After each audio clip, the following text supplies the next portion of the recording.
Então, uma boa noite.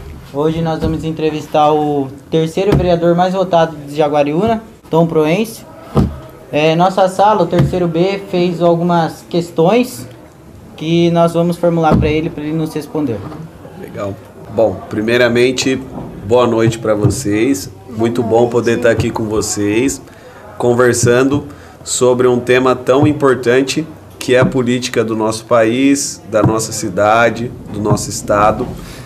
É através do diálogo que a gente constrói pontes, que a gente constrói boas políticas públicas, que a gente promove grandes mudanças na sociedade. Não tenham dúvidas que eu acredito muito que esse bate-papo que a gente vai ter aqui vai promover grandes melhorias, acho que na cidade de Pedreira, a partir da conscientização de vocês, de como vocês podem ser cidadãos, agentes de transformação na cidade de vocês, no bairro de vocês, na escola de vocês, enfim. A primeira pergunta aqui, Tom, é: qual é o conceito de políticas públicas?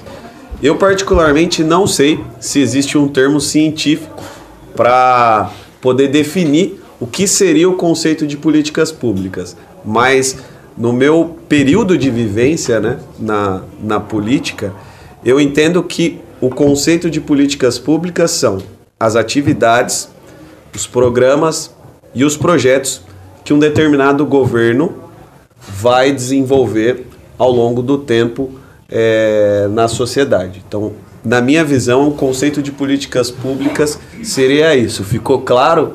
Sim, tranquilo? Deu para entender. Então vamos seguindo, vocês vão falando o que vocês querem conversar, vocês querem saber um pouco da minha história, como entrei na política. Também. Qual foi uma motivação sua que fizesse com que você gostasse disso? Que quisesse buscar melhoria para onde você morava? Tá. Bom, eu tenho 30 anos, eu me formei em administração pela Unifage, depois eu fiz uma pós em economia financeira pela Unicamp. Sou um cara comum, como vocês, todos aqui. Sempre estudei em escola pública. Vim de uma família de origem muito simples, muito humilde. Tudo que eu conquistei na minha vida foi com muito trabalho e muito estudo. Aos 20 anos de idade, eu acho que tive o maior desafio da minha vida. Eu abri minha primeira empresa, com 20 anos de idade. E ali eu pude sentir na pele como é difícil gerar emprego e gerar renda no Brasil. Como é difícil ser autônomo no Brasil.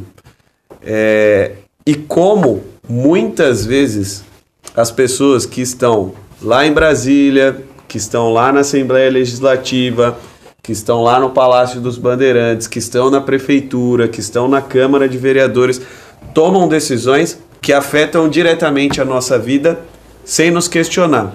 O que me moveu a me indignar com a política e partir para a ação foi justamente nesse período onde eu estava ali empreendendo, cheguei a ter 8 funcionários registrados, estava muito feliz porque estava conquistando os meus objetivos, os meus sonhos, através do fruto do meu trabalho, mas eu acho que vocês todos aqui se lembram um pouquinho do que aconteceu em meados de 2016.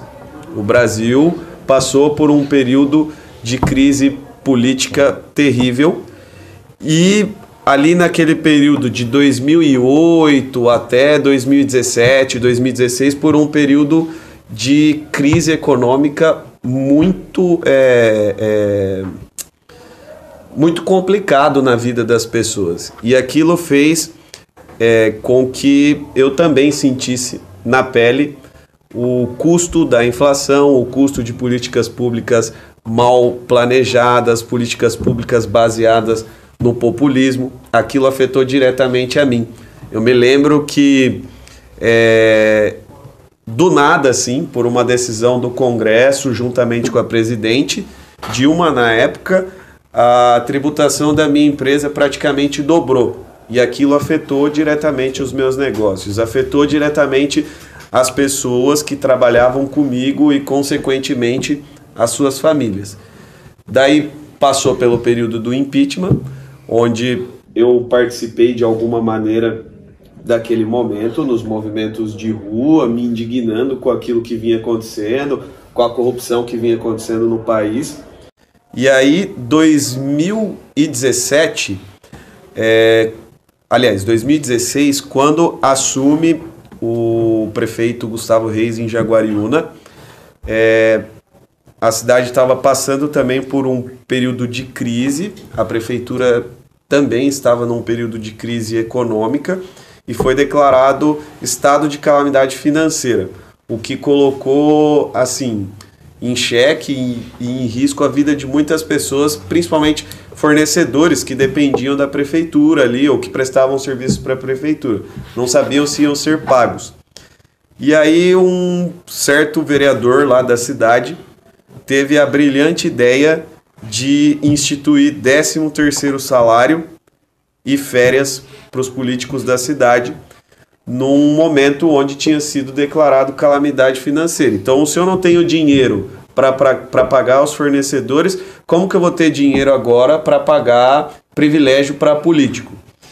Daí, nesse período, eu fiz um abaixo-assinado que em 5 dias deu mais de 2.000 assinaturas e posicionamentos das pessoas contrárias a essa medida que o governo estava tomando ali. A Câmara já tinha aprovado a lei e tinha subido para o prefeito poder fazer a sanção da lei. Como houve muita pressão popular, como a gente engajou muitas pessoas nessa causa, o prefeito acabou vetando o projeto de lei. E até hoje não existe 13º e nem férias para políticos na cidade de Jaguariúna. Essa foi basicamente a maneira como eu comecei a me indignar com a política. É claro que também, de alguma maneira, eu fui influenciado pelos meus pais, pela minha família. O meu pai, há mais de 30 anos, é capelão prisional voluntário, e essa vida dele de entrega, de voluntariado na sociedade, também me fez ser uma pessoa disposta a me entregar pela sociedade. Então, em meados de 2016 a 2018, eu também participei de uma atividade que foi muito importante para eu entender o contexto da cidade, entender as demandas das pessoas. Eu fechei a empresa em 2016 e aí eu tirei um período para ressignificar minha vida e recomeçar algumas coisas. E nesse período eu me dediquei a fazer um projeto social voluntário nas escolas municipais de Jaguariúna. Então, mais uma questão relevante, né? Para quem não sabe, nas horas vagas eu sou músico. Eu sou guitarrista, canto, tenho um irmão baterista e um irmão que é baixista. Daí a gente vinha fazer basicamente isso daqui nas escolas municipais de Jaguariúna.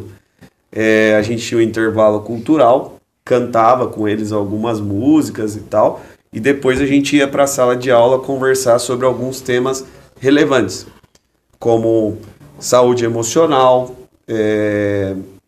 automutilação, depressão, perspectiva de futuro.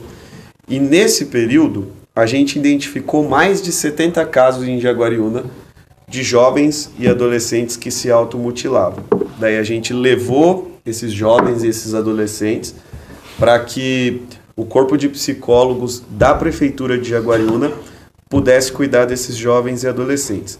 Desde então, como eu falei, a trajetória lá da empresa, os projetos sociais, depois esse movimento contra o 13º salário e férias para políticos, eu comecei a escrever para jornais, comecei a escrever nas minhas redes sociais sobre coisas que poderiam melhorar na cidade. Então eu pegava um problema que a cidade tinha e mostrava possíveis soluções para resolver aquele problema. Então eu acho que o que me despertou a entrar na política é basicamente o que a gente está vendo aqui no começo da nossa conversa. A nossa indignação com esse modus operandi existente no nosso país que tira muito mais da gente do que devolve para a gente bons serviços públicos de qualidade. Então foi isso que me motivou a entrar na política. Me motivou a entrar lá para tentar quebrar esse sistema, tentar melhorar isso para que as pessoas possam ser beneficiadas com as políticas públicas. Seguindo nesse eixo, qual que é a maior dificuldade que você acha que existe hoje na nossa política de combater a corrupção e o mau serviço prestado pelos nossos políticos? Tá, vamos tentar refletir aqui na questão da corrupção. Acabar com a corrupção, eu sou um cara muito pragmático e objetivo naquilo que eu faço na minha vida, né? Então, assim, acabar com a corrupção é impossível, gente. Todo ser humano é corruptível e eu acho que isso faz parte, muitas vezes, de uma natureza caída, no meu ponto de vista. Eu sou cristão e eu acredito que a gente naturalmente somos levados a errar. Todo mundo aqui erra, todo mundo aqui falha, certo? Então não existe nenhuma possibilidade de acabar com a corrupção, porque todo ser humano é corruptível ou corrupto em alguma coisa. Isso é fato. O que eu acho que a gente pode fazer no setor público para melhorar é acabar com as possibilidades e oportunidades de corrupção. Como que a gente pode fazer isso na política, né? No setor público? Olha, a gente pode promover políticas públicas para poder ter mais transparência nos atos que são feitos na administração pública. Quanto mais transparência, quanto mais as pessoas estiverem informadas, mais elas vão ter poder de poder cobrar melhorias nesse sentido.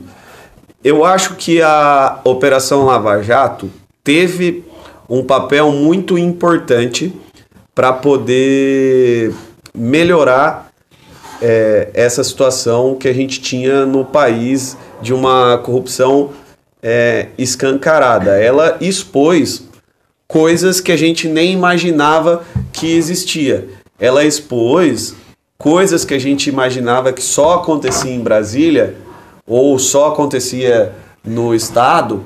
A gente começou a ver que muitas vezes acontece aqui do nosso lado, acontece aqui na nossa cidade. Eu acho que essas são as medidas que a gente pode tentar trabalhar. Então, por exemplo, eu como vereador lá na cidade, eu proponho diversos projetos de leis para poder tornar os atos da administração pública, do prefeito, dos seus secretários, dos próprios vereadores, cada vez mais acessíveis e transparentes para a população. Então, por exemplo, vou contar algumas situações que a gente já trabalhou lá. Eu sou autor de uma lei que promoveu a necessidade de todo o cargo comissionado. Vocês sabem o que é um cargo comissionado ou não? Na prefeitura? Não. Um cargo comissionado é basicamente um cargo político. Então a gente tem dentro das esferas públicas pessoas que são contratadas porque fizeram um concurso, então elas passaram por uma prova e foram contratadas pelo seu conhecimento ali expressado através daquela avaliação. E aí você tem os cargos políticos, que são indicados por políticos. Esse é um meio de corrupção gigantesco, assim. Porque geralmente o que acontece dentro da nossa política? Vamos supor, eu me elegi vereador. Daí, como é seu nome? Ana Clara. A Ana Clara trabalhou lá comigo na campanha, ela me ajudou na campanha. Daí eu tenho que arrumar um serviço para Ana Clara na prefeitura? Não. Não? E foi o que muito aconteceu. Mas agora, isso é o que acontece constantemente. Como que a gente pode buscar maneiras de evitar isso? Eu, particularmente, acredito que toda pessoa que vai ser contratada para fazer qualquer tipo de serviço, ela deve ser contratada pela sua competência E não, sei lá, pela amizade, pelo gênero, pela visão política, pela ideologia, enfim. Não é por isso. Eu acho que pela competência. Se ela é apta para aquilo, ela merece ser contratada para exercer aquela função. Exatamente. Como a gente olha isso? Como qualquer empresa faz. Pelo currículo e pelo histórico escolar. Lá nós definimos que todas as pessoas que forem contratadas em cargos comissionados, o histórico escolar dessa pessoa tem que ser divulgado na imprensa oficial. Porque daí, a partir dessa medida, qualquer cidadão vai saber quem ele está pagando para poder trabalhar naquela área. Então, constantemente a gente vê assim, a pessoa é formada em engenharia e está trabalhando lá na Secretaria de Saúde. O cara é formado em letras e está trabalhando lá na Secretaria de Obras. Mas o que esse cara está fazendo lá? Alguém indicou ele para estar lá. Então essa é uma maneira de combater essas situações no município, como diversas outras. Essa é uma das principais assim que eu enxergo como importantes para poder melhorar. Querem ver uma outra situação legal que diminui a oportunidade de corrupção? Nós aprovamos agora também uma lei lá que veio do meu gabinete, depois foi aprovada na Câmara, sancionada pelo prefeito, uma lei que expande a publicidade das licitações. Todo mundo sabe o que é licitação? Não. Existem algumas maneiras que o poder público se utiliza para fazer contratações, compras públicas. Então você tem a licitação, você tem a dispensa, você tem o pregão eletrônico, você tem a tomada de preços. Onde geralmente acontece as maiores corrupções que a gente viu acontecer no nosso país foram através dessas licitações que eram tendenciosas para que determinados grupos empresariais ganhassem essas licitações e aí através do ganho desses empresários eles pagavam propinas ou uma porcentagem do valor recebido para os políticos que os beneficiavam. Esse foi o grande cerne da Operação Lava Jato. É por isso que a gente via um monte de obra mal feita, a gente via um monte de coisa tudo bagunçado, porque aquilo era contratado para pagar favor político. Lá em Jaguariúna, a gente aprovou uma lei. Vocês sabem como vocês veem esses processos licitatórios? Não, ainda não. Deve ter no portal da transparência da prefeitura, mas assim, é muito difícil um cidadão médio, comum, saber mexer nisso. O que geralmente todo mundo acessa? Redes sociais, certo? Facebook, Instagram, Twitter, LinkedIn, WhatsApp. Nós aprovamos uma lei lá em Jaguariúna que todas as compras públicas agora serão divulgadas no Facebook, no Instagram e qualquer outra rede social que a prefeitura vier utilizar. Para que isso? Para que qualquer pessoa saiba aquilo que a prefeitura vai contratar. Então vamos supor que o prefeito vai contratar lá uma empresa para fazer a operação tapa-buraco. Nós vamos saber quem é a empresa, quanto ele vai pagar, como vai ser feito esse serviço, qual é o material que essa empresa vai usar. Aí já é muito mais interessante. Tudo saber isso. Quanto vai pagar e o material. Exatamente. Há um bom tempo atrás aqui teve também, mas já voltou todos os buracos, não adiantou nada. E a gente tem que saber onde o nosso dinheiro vai, né? Sim, porque é a gente que paga, a gente tem um certo direito de cobrar. A gente tem que ver se a pessoa que a gente votou, ela é de credibilidade e ela tá fazendo o que ela prometeu, né? Uhum. A gente tem que estar sempre de olho no pé que ela venha cumprir, né? Uhum. Com certeza. Eu acho que nós, aqui de fora, e eu destaco esse como o maior problema do nosso país. O maior problema do país, no meu ponto de vista, não é direita, esquerda, o Lula, o Bolsonaro. O maior problema do nosso país hoje e que a gente precisa amadurecer como cidadão nesse sentido é o que eu chamo e o que a ciência política chama de populismo. Esse é o maior problema que o Brasil passa hoje. As pessoas costumam ter políticos de estimação. Então, assim, tal medida foi feita pelo Lula. Ah, mas eu gosto do Lula, eu não vou criticar e não vou cobrar isso. Ah, isso foi feito pelo Bolsonaro. Ah, gosto do Bolsonaro, o Bolsonaro é bom e ele eu não vou criticar, ele eu não vou cobrar. Mas espera aí, o que ele tinha se comprometido a fazer? O que ele tinha se comprometido durante o período eleitoral? Qual era o plano de governo dele? Ele cumpriu o plano de governo dele? Ele está cumprindo o plano de governo dele? Eu acho que esse é o grande problema que nós brasileiros temos. A gente sempre está em busca de um super-herói. E aí, nessa busca de encontrar um super-herói, a gente fecha os olhos para os erros que nós vemos acontecer no nosso país. Então, por exemplo, muitas vezes a gente foca nessa polarização besta de direita, esquerda, lado A, lado B, mas a gente vê constantemente atitudes até parecidas de ambos os extremos, de ambos os lados, e ignoramos fatos que são reais.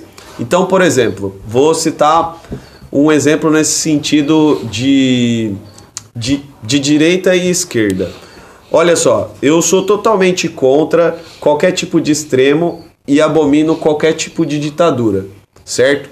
Geralmente a gente vê o pessoal de esquerda falando que o pessoal de direita apoia a ditadura militar, certo? Ou apoiou ou fechou os olhos para a ditadura militar. Perfeito. Mas eu também não vejo no pessoal da esquerda, muitas vezes, falar que o Getúlio Vargas foi um ditador. Sim. O cara fechou o Congresso, fez as mesmas coisas que no período militar aconteceu e muitas vezes a gente fecha os olhos para isso. E da mesma maneira a gente vê muitas vezes o político corrupto e populista falar de alguém que praticou atos totalmente antidemocráticos durante o período militar como se aquilo fosse super normal. A gente precisa amadurecer o nosso senso crítico em relação aos políticos da nossa sociedade. Sejam eles deputados federais, deputados estaduais, senadores, presidente, vice-presidente, governador, prefeito e vereadores. A gente precisa amadurecer nesse sentido. Mas a gente também vê que a maioria da população acha que só votar já tá bom. E a gente vê que não é assim, que assim, eles têm um bichinho de estimação.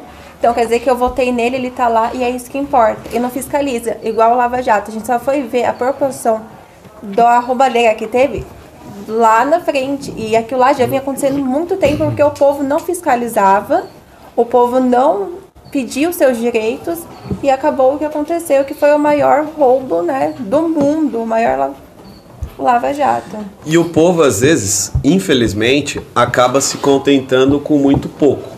A gente precisa, como bons cidadãos, conscientizarmos as pessoas que estão próximas de nós que, assim, uma prática corriqueira que a gente vê durante a eleição. O churrasco que o político dá de graça para você, de graça não, porque aquele dinheiro que ele usa para fazer campanha é dinheiro dos nossos impostos. Sim. Então, assim, o churrasco que sai de graça, entre aspas, o botijão de gás que sai de graça, entre aspas, a conta de luz paga, que sai de graça, entre aspas, a conta de água. Tudo isso tem um custo, que ele vai querer recuperar depois. Então, o cara que faz isso, para mim, já é um cara que, para nós, deveria ser rechaçado. Porque essa não é a função do político. A função do político não é pagar conta de água, não é pagar gás, não é pagar almoço, não é pagar churrasco, não é pagar cervejinha. Essa não é a função do político. A função do político é construir políticas públicas que vão resolver os nossos problemas. E os problemas que a gente tem não se resolvem no imediatismo. Eles se resolvem geralmente a médio e longo prazo. A gente precisa amadurecer nesse sentido. Então eu costumo falar para todo mundo lá em Jaguariúna, bateu na sua porta e te ofereceu algum favor nesse sentido, cara, não é aquele... já acho que não é uma pessoa correta e coerente. Ou, no mínimo, é uma pessoa incapacitada, que não sabe o que está fazendo, não sabe por que está entrando na vida pública. Ou vai ser engolido pelo sistema que já opera há um bom tempo, ou essa pessoa vai praticar atos ilícitos. Ela vai precisar recuperar esse dinheiro gasto na eleição. Imagina, quanto custa um gás? Quanto custa uma conta de água? Você imagina você pagar isso para centenas, milhares de pessoas. Para ganhar votos. Exatamente. Então eu acho que é bem por aí. O que ela pontuou começa já no período eleitoral. Se o cara tá me propondo uma coisa que tá fora da atividade dele, puxa vida, a chance de dar errado isso é gigantesca. É muito claro isso. Tem um filósofo americano, um escritor americano, que ele costumava dizer assim: quando as pessoas querem o impossível, somente os mentirosos podem satisfazê-las. Quem fala isso é Thomas Sowell, e isso é uma verdade. Quando a gente quer coisas que são impossíveis de acontecer, só quem mente muito bem vai agradar a gente. Só enganar. Exatamente. Simples. Parando pra pensar, é bem simples pra enganar a gente mesmo. É só você oferecer o mínimo, falando que é o máximo pra pessoa. Exatamente. E ela cai. Pessoas ignorantes que não buscam, elas caem facinho. Por isso a informação é muito importante hoje, até aqui na escola, né?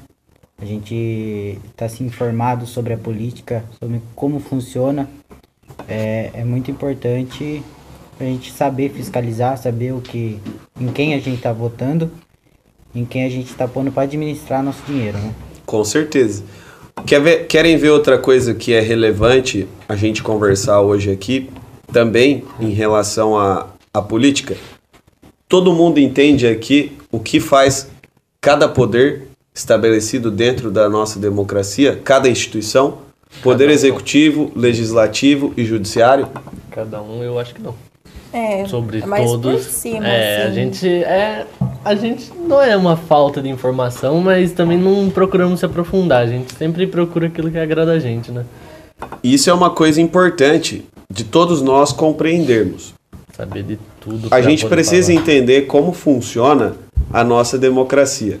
Porque se a gente não entender como funciona a nossa democracia, a gente também não vai saber como cobrar as melhorias necessárias para nós. Então vamos tentar entender aqui um pouquinho do que fazem os três poderes. O poder executivo tem a função de executar as políticas públicas que foram geralmente discutidas no poder legislativo. E o poder judiciário? Ele julga os atos. O poder judiciário é responsável por analisar e garantir que a lei que foi estabelecida na Constituição Federal seja seguida. Esse é o papel do poder judiciário. Então nós vamos entrar aqui dentro de algumas ações importantes. Se quem executa as políticas públicas é o poder executivo, representado na figura do presidente, do governador e do prefeito, o vereador constrói escola? Não. O deputado constrói escola? Não. Então, não é do deputado e não é do vereador que eu devo cobrar. Exatamente. E sim do poder sim. E se o membro do poder legislativo passou na sua casa e prometeu que ele vai asfaltar a sua rua, ele está mentindo. Ele não sabe como funciona ele só tá o sistema. Exatamente. Eu acho que a primeira coisa que a gente precisa entender é como funciona a nossa democracia nesse sentido. Então, o poder executivo executa as leis, o poder legislativo é quem discute essas leis e torna isso política pública. Porque o poder executivo, ele pode decidir, por exemplo, que no plano de governo dele, ele pode decidir que vai ter aula de educação financeira aqui na escola. Vamos supor que o prefeito decidiu que esse era um projeto que estava no plano dele de governo e que ele vai fazer isso durante o período que ele estiver sentado na cadeira de prefeito, certo? Certo. Quando ele sair? Era para continuar, né? Se isso não foi estabelecido por lei no legislativo, isso não se tornou uma política pública de Estado, não se tornou uma política pública do município. Se isso não for discutido no parlamento e aprovado em lei, isso não é uma coisa perene. Então, o poder legislativo, ele tem a grande incumbência de tornar boas políticas públicas ou até más políticas públicas em algo que seja perene, algo que seja contínuo, independente de quem for sentar na cadeira do executivo, aquela política tem que ser executada. Claro, cada um com a sua maneira de executar, mas aquilo precisa ser feito. Esse é o papel um pouquinho das instituições da nossa democracia. Isso é importante a gente entender para a gente poder cobrar as pessoas de maneira correta. Então o legislativo faz o quê? O legislativo, no máximo, vai sugerir e levar ao poder executivo as demandas da população. Então vamos supor, lá na sua rua está com uma luz apagada. Você pode procurar um vereador e ele vai pegar essa situação e vai levar até o poder executivo. Ah, na minha rua está com muito buraco. O vereador tem a função de vir aqui, ver esse caso e levar para o prefeito resolver. Isso não significa que ele é obrigado que vai ser feito, porque quem executa é o prefeito. É o prefeito quem faz essas obras. É ele quem executa o serviço. Ficou claro para todo mundo? Sim. Qual a sua principal prioridade como vereador e como você está trabalhando para alcançá-la? Tá. Olha, a minha principal prioridade como vereador, eu acredito muito. Eu tenho um lema que eu defendi durante a minha campanha. Emprego é o melhor projeto social que uma pessoa pode receber. Então, grande parte das minhas proposituras na Câmara, das minhas fiscalizações, dos meus projetos de leis, eles são voltados para a questão da geração de emprego e renda. Eu acredito em dois pilares fundamentais para poder destravar isso no nosso país, como eu legislo na cidade, eu faço isso na minha cidade. Dois pilares são fundamentais. A gente precisa garantir a igualdade de oportunidades para todos. E isso a gente faz por meio da educação.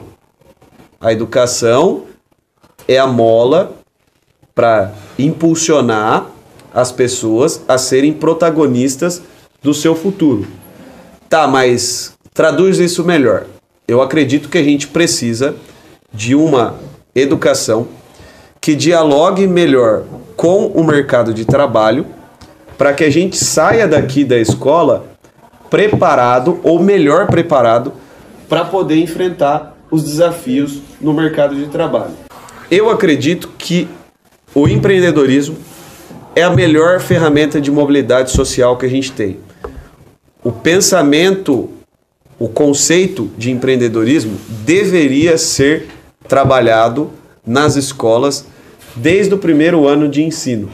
Claro que, dadas as proporções, né, de idade de cada criança, de cada adolescente, mas isso, na minha visão, é fundamental. A gente precisa sair da escola sabendo noções básicas de economia, educação financeira, conceitos básicos de cidadania e civismo, inteligência emocional. A gente precisa sair da escola preparado para poder enfrentar esses desafios.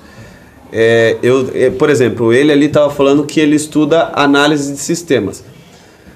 Vocês sabem qual é o déficit hoje de vagas de emprego nessa área de tecnologia no nosso país?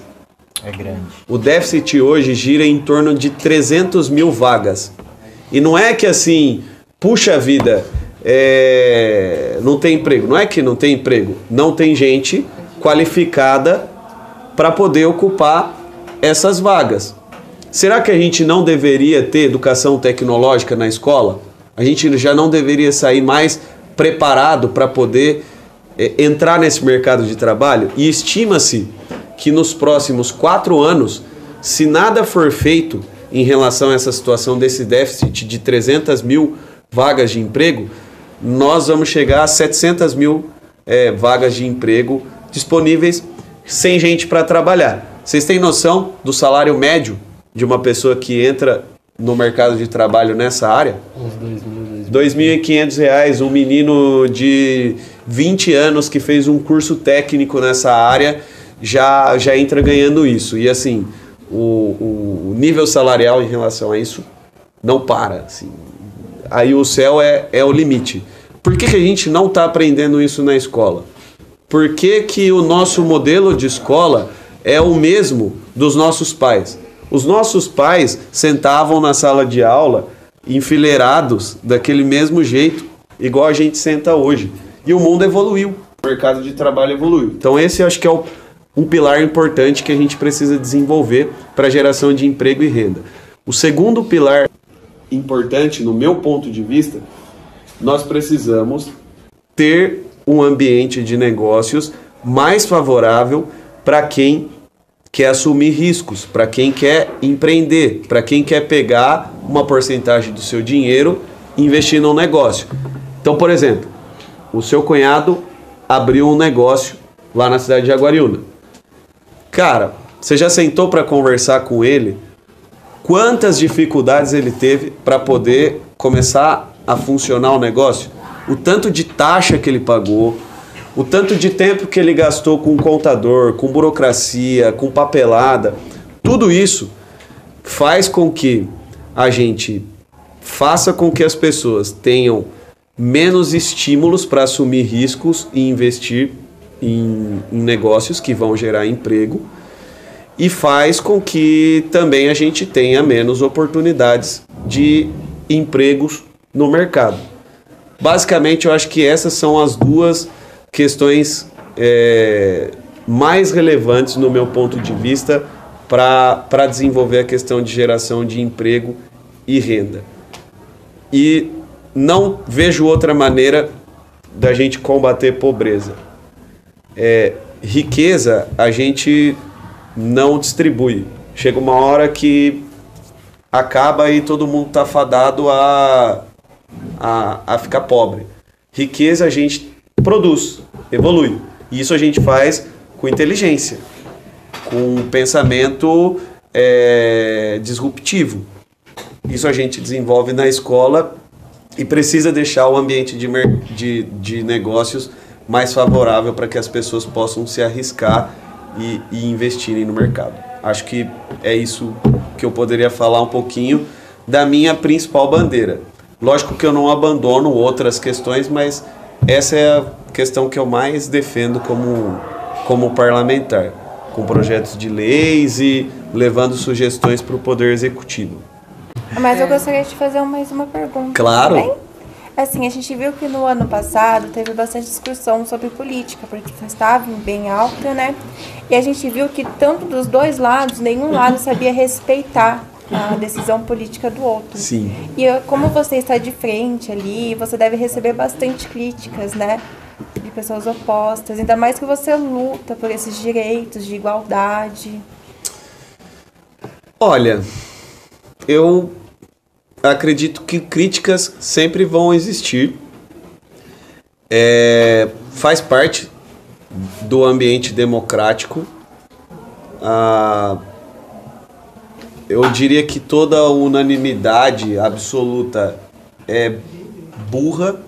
Então a gente tem que ter discordância, tem que ter alguém que se oponha e dentro daquilo, né, da pluralidade de ideias, a gente vai encontrar pontos em que a gente concorda. Agora o problema que eu vejo atualmente é que a gente tem se preocupado muito mais em construir muros e não construir pontes. Acho que a gente precisa enxergar a vida e o mundo por cima dos muros. O poeta já dizia isso, né? Sim, a gente O Lulu Santos canta isso.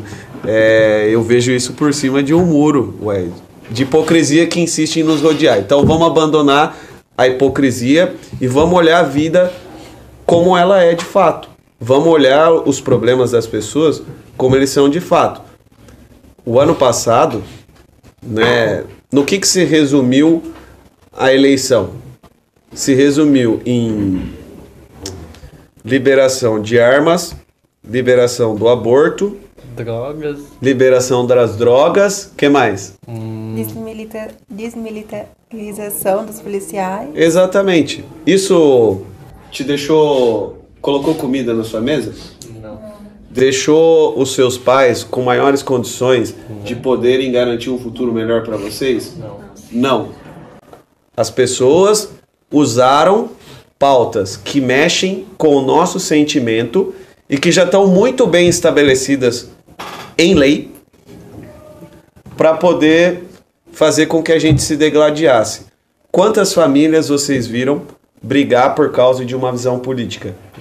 Quantos parentes, sobrinhos, tios, vovó, pai, mãe, filho pararam de se falar por causa de dois caras que nem sabem que a gente existe e praticamente atuaram da mesma maneira ou propuseram coisas na mesma proporção. Toda política pública boa, ela tem que ser baseada em dados, em evidências. O que a gente vê claramente, geralmente nos populistas e nessas pessoas que inflamam os dois lados, né, e tentam polarizar as pessoas, é gente que fala sem embasamento científico nenhum. Se você perguntar, poxa vida, esse cara prometeu isso, onde isso deu certo? Onde funcionou? Evoluiu de fato ou funcionou só por um determinado período de tempo? Por que funcionou aquilo somente por um período de tempo? Aonde determinada política pública deu certo? Puxa, deu certo isso em tal lugar. Por que a gente não copia o que deu certo ou adapta para a nossa realidade o que deu certo? Por que a gente insiste em coisas que não são consenso nem na academia, não são consenso nem entre os estudiosos, né? Eu acho que é isso, basicamente isso. Mas assim, a gente vê que a intolerância, a gente viu isso bem forte o ano passado, porque a política não é discutida. A maioria da população, como não liga para a política, acha que o papel é só votar, acaba não discutindo. E muitas vezes, como com a rede social, você tem mais contato, você acaba expondo a sua opinião e outra pessoa não respeita. Então, acabou tendo muita confusão. Por não discutir mesmo, a gente não saber lidar. Não saber debater, não é uma discussão, né? Porque discussão é uma forma agressiva de se falar. Não, discutir debate, faz parte. Eu acho que assim, ó. Um debate seria melhor. A gente esboçou razoavelmente o que aconteceu aqui em 2022. As pessoas não sabem como funcionam as instituições, então elas acreditam às vezes em coisas que elas viram em rede social. Instagram, na rede social do político que você gosta, mas não, né? Eu acho que assim, ó, nós temos que analisar todos os pontos. Eu costumo fazer isso. Eu leio vários tipos de jornais de diferentes visões e aí aquilo que todos os jornais disseram igual, pra mim é verdade. O que tá meio diferente, cara, eu vou tentar entender qual é a visão daquela pessoa que tá escrevendo aquilo e por que ela tá escrevendo aquilo. Ela tem um ponto de vista. Então eu acho que essa questão da intolerância, ela começa pela falta de informação das pessoas de como funciona a democracia de fato, entendeu? Como as coisas realmente funcionam. E aí, as discussões ficaram acaloradas em torno de coisas que... banais. Que não tem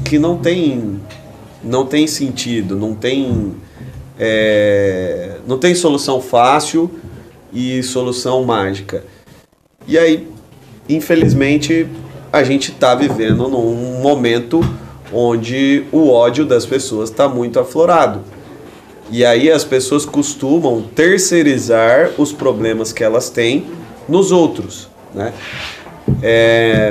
A rede social também deu, apesar de eu enxergar que a rede social tem um papel importante na nossa democracia por fazer a gente conseguir debater mais, juro que eu encerro agora, para a gente conseguir debater mais os assuntos, ela também deu coragem às pessoas de falarem determinadas coisas.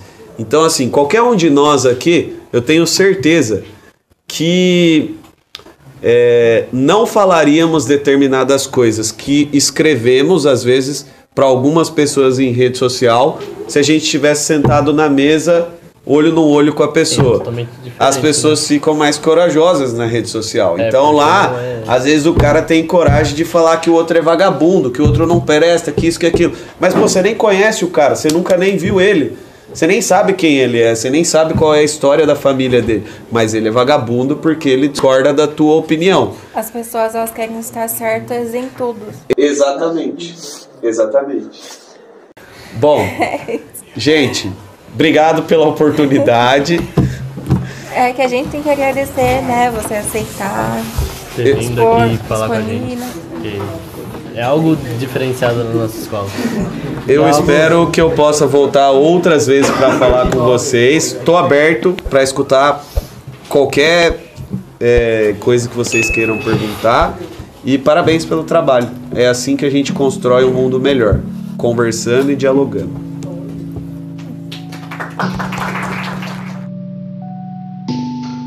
Acabou a bateria do celular, mano? Acabou.